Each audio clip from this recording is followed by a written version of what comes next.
உங்கள் favourite TV ஷோக்களை இனி miss பண்ண தேவையில்லை. ZEE5 இல் முற்றிலும் இலவசமாக காணுங்கள். இங்கேயும் எப்பொழுதும். உங்க எல்லாரையும் நினைச்சு என் மனசு ரொம்ப பூரிச்சு போயிருக்கு. உங்க எல்லாருக்கும் என் மேல எவ்வளவு பாசம். அம்மா, நீங்க இல்லாம நாங்க ஏதுமா?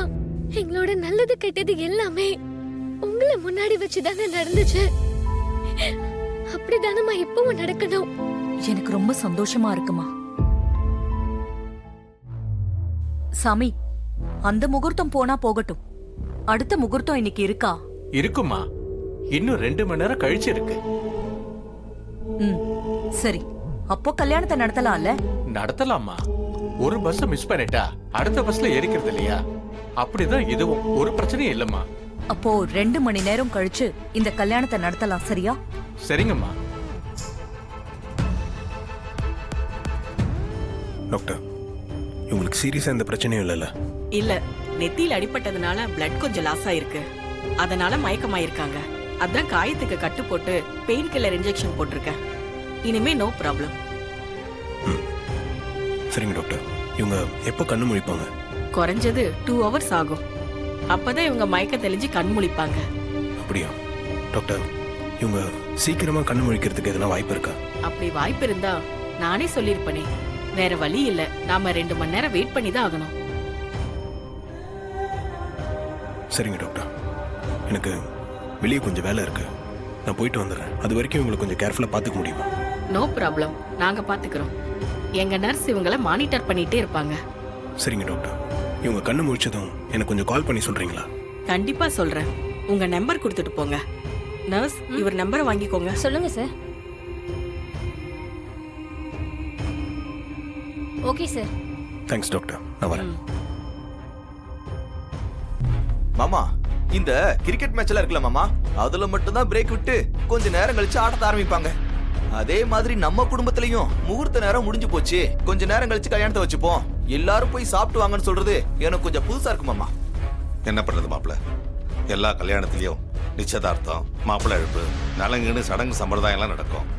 ஆனா நம்ம வீட்டு கல்யாணத்துல நிச்சயதார்த்தத்துல ஆரம்பிச்சு இப்ப வரைக்கும் யாராவது வந்து பிரச்சனை பண்றதே ஒரு சடங்கா வச்சிருக்காங்க.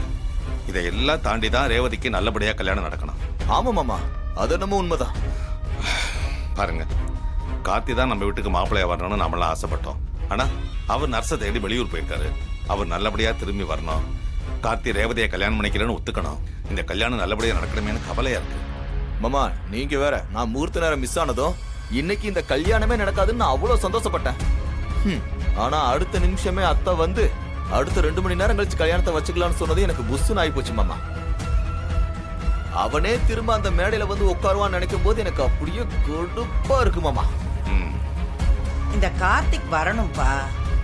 அவன் வந்தாதான் எல்லாமே சரியாகும். இவன் வேற போனவன் போயிட்டு சட்டுப்புட்டுன்னு வரானா? அவனுக்கு போனை போட்டாலும் போன் போலேங்கிறீங்க. என்ன பண்றதுன்னே புரியல. எல்லாத்துக்கும் கார்த்திக் வரணும். அம்மா, கொஞ்சம் பொறுமையா இருக்குமா. கல்யாணத்துக்கு தான் இன்னும் 2 மணி நேரம் டைம் இருக்குல்ல. இருந்து என்ன பண்றது? அதுக்குள்ள மாப்பிள்ளை நர்ஸை கூட்டிட்டு வந்து சாமுண்டீஸ்வரர் ரேவதியை கூப்பிட்டு நடந்ததெல்லாம் சொல்லி கல்யாணத்தை நிறுத்திடுவாரு. அதுக்கப்புறம் கார்த்தியை எப்படியாவது சம்மதிக்க வச்சு ரேவதிக்கும் கார்த்திகையும் கல்யாணத்தை முடிச்சிருவோம். மாமா, கடகடன்னு உங்க ஆசையை சொல்லிட்டீங்க. இதெல்லாம் கேட்க என்னமோ நல்லாதான் இருக்கு. ஆனா இதெல்லாம் சரியா நடக்குமா மாமா? நடக்கணும் மாப்பிள்ள, நடந்தே தீரணும். நடந்தே தீரணும் நீங்க சொல்றீங்க மாமா. மகேஷ் கூட நடக்கிற அந்த கல்யாணத்தை நிறுத்தினாலும் ரேவதியை நான் கல்யாணம் பண்ணிக்க மாட்டேன்னு கார்த்தி உறுதியா சொல்றானே. ஆமா, அதுக்காக தானே வேலை மெனக்கிட்டு அவன் ஃப்ரெண்டு நவீன் ஒருத்தனை பெங்களூர்ல இருந்து வர வச்சிருக்கான். மேடம், அந்த டிரைவர் போயிட்டாரா? அவர் போயிட்டார் மேடம். ஏற்கனவே நீங்க சொன்ன மாதிரி சாமுண்டீஸ்வரி வீட்ல இருந்து டிரைவர் வந்து கேட்டாங்கன்னா நீங்க பெங்களூர் போயிருக்கதா சொல்ல சொன்னீங்க. அதே மாதிரி சொல்லிட்டேன் மேடம். அவரும் போயிட்டார் மேடம். சரி, நீ போ. Okay madam.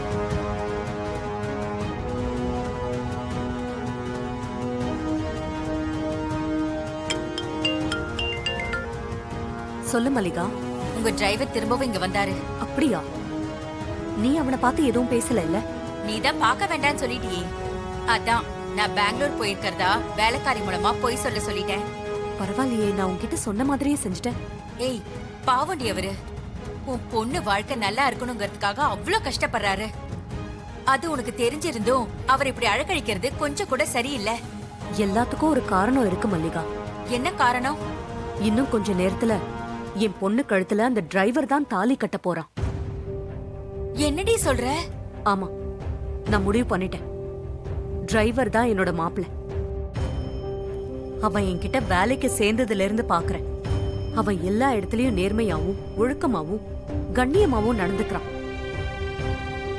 அதோட அவன் என் வீட்டுக்கு வெறும் டிரைவரா மட்டும் இல்லாம என் குடும்பத்தை தன்னோட குடும்பமா நினைச்சு பொறுப்பா அக்கறையா நடந்துக்கிறான். என் குடும்பத்துக்கு ஒரு பிரச்சனைனா முன்னாடி வந்து நிக்கிறான். என்கிட்ட வேலைக்கு சேர்றதுக்கு முன்னாடியே என் குடும்பத்தை கோயில்ல எதிரிங்க கிட்ட இருந்து காப்பாத்தினான். அப்புறம் ஏன் உயிரையும் எதிரிங்க கிட்ட இருந்து ஒரு தடவை காப்பாத்தினான். இப்படி நிறைய அவனை பத்தி சொல்லிக்கிட்டே போகலாம்.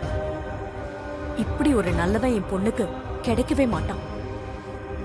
அதனாலதான் அவனை என் மாப்பிள்ளைய ஆக்கிறதுக்கு நான் முடிவு பண்ணிட்டேன். அதனாலதான் உன்கிட்ட அவன்கிட்ட எந்த விஷயத்தையும் சொல்ல வேண்டாம்னு சொன்னேன். அப்புறம் டிரைவர் தான் மாப்பிள்ளைன்னு முன்னாடியே தெரிஞ்சா பிரச்சனை வர வாய்ப்பு இருக்குன்னு தான் வேண்டான்னு சொன்னேன். இன்னும் கொஞ்ச நேரத்துல டிரைவருக்கும் என் பொண்ணுக்கும் கல்யாணம் நடக்க போகுது. சாமுண்டீஸ்வரி, நீ ஒரு சரியான ஆளைத்தான் உன் பொண்ணுக்கு மாப்பிள்ளையா பாத்திருக்க. அந்த டிரைவர் உன் பொண்ணுக்கு எல்லா வகையிலயும் ஏத்த வந்தான். நீ மனசுல இப்படி ஒரு திட்டத்தை வச்சிருப்பேன்னு நான் நினைக்கவே இல்ல. கல்யாணத்தை நல்லபடியா நடத்து. கல்யாணத்தை நான் நல்லபடியா நடத்துவேன். நீயும் அவசியமா கல்யாணத்துக்கு வந்துரு. சரி, வரேன்.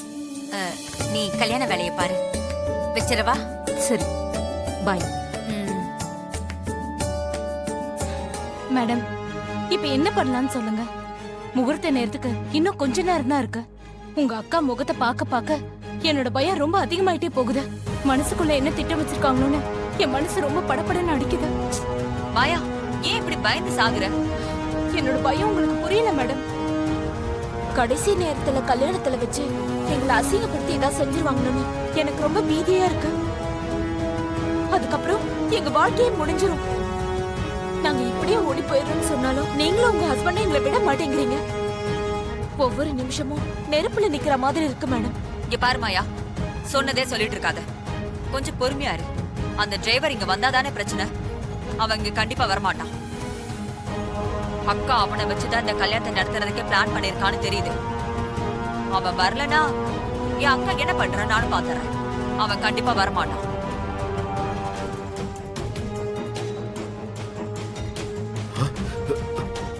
பாட்டி, சிலம்ப வந்தாச்சு. கார்த்தி, நீங்க நினைச்ச மாதிரி தான் கல்யாணம் நடக்க போகுது. இவனதான் தூக்க சொல்லி நம்ம ஆளுங்க கிட்ட சொன்னமே, அவங்கள மீறி இவன் எப்படி வந்தான்? ச்சே, நம்ம போட்ட பிளான்லாம் வீணா போச்சே. அந்த சாமுண்டீஸ்வரி வந்துட்டா, இவனும் வந்துட்டானே. ஜீ5 ஆப்பை டவுன்லோட் செய்து அனைத்து எபிசோடுகளையும் இலவசமாக பாருங்க.